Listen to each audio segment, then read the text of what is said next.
Hey everybody, I was moved to come and make this, video, and I want to be really quick when I make this video.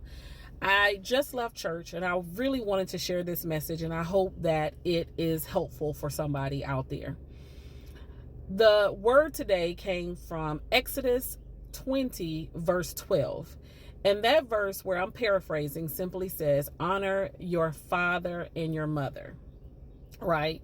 And God, commands that we do that. This is in, one of the 10 commandments. God commands that we honor our father and honor our mother. Well, that may be difficult for some of you, because you may say, well, my dad did this, my mom did that, and they don't deserve being honored. And the reason that this resonated with me so much is I didn't feel that they didn't need to be honored, but I didn't grow up in church. I had a friend whose father was a pastor, and I would be around them and attend church sometimes, but I didn't grow up in church. Sunday was just another day.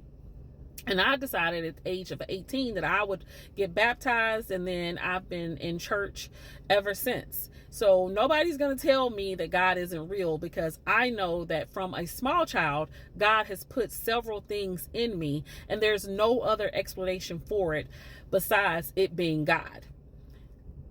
At the age of 9.5, me and my siblings were removed from my mom. I didn't really know my biological father, and my biological father differs from my siblings' father. And I said, when the social worker said, where do you want to live? I said, I want to live with my dad. So I was placed there at age 10, and I went to live with him and my bonus mom. Well, they were married at the time, and they stayed married for a long time, but the marriage didn't last that long, because they split up, even though they were still married on paper, about 3 years. And we didn't really live in the same household. He was in one state working and she was in another state working, and I spent most of my time with her. So I say all of that to say that I didn't really grow up with my biological mother, nor did I grow up with my biological father. My biological father didn't even know how to relate to me, but I was his only child, right? And it was just in my heart. Nobody ever taught me this, but in my spirit, in my soul, I always chose to honor my mom and honor my dad. Pastor says that no parent is perfect, and regardless of how imperfect they are, God commands us to honor them. Does that mean that we have to put up with their toxicity? No, that's not what he's saying. You honor them because of the authority that God has placed in their lives to be parents. Whether you have to distance yourself, whether you have to pray for them, whatever it is, you are still honoring your parents. And that was in me, to honor my mom and my dad, simply because they gave me life. And that is the way that I led, because they gave me life. And so my dad, I would always go and visit with him.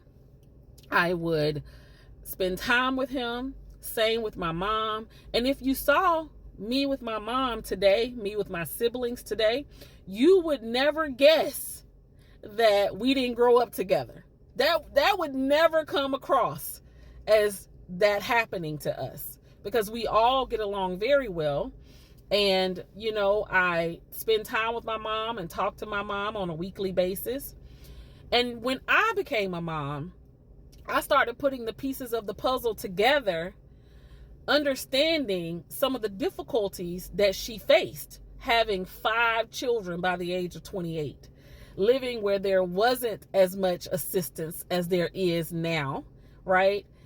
And I understood my dad, because I looked at their history. I looked at my mother's history. I looked at my dad's history. I looked at their prior examples, and it just made more sense when I looked at it in that way.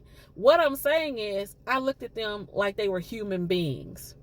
And with that, I was very moved by this message today. And that is why it resonated with me. And my dad passed away in November of 2023. And although we didn't have this strong relationship, I was there in Mississippi taking care of my dad, making sure he was treated well, making sure his wishes were honored. And I took care of him in his time of need. And that makes me feel very, very well to have been able to do that, and for him to have witnessed me doing that for him. I just encourage you that if you have some strains with your parents, to look at them from a human eye, look at them from, like, investigate their background. Did they understand what being a parent meant? What were their parents like? What were their grandparents like? You know, I really encourage you to investigate that. And that might give some clarity as to why they are the way that they are.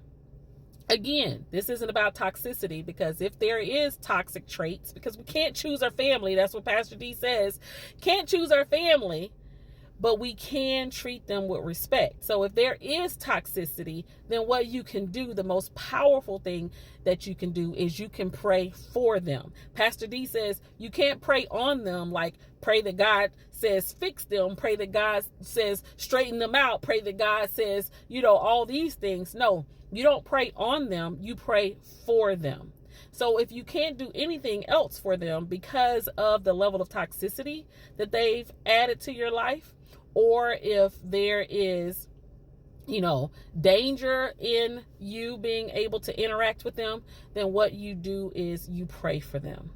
I hope this message finds its way to someone. I hope it's, you know, a good message to someone, but I just found it on my heart to share, and I wanted to come and share that message. That's all I have for this Good Sunday. Have a wonderful day. Deuces.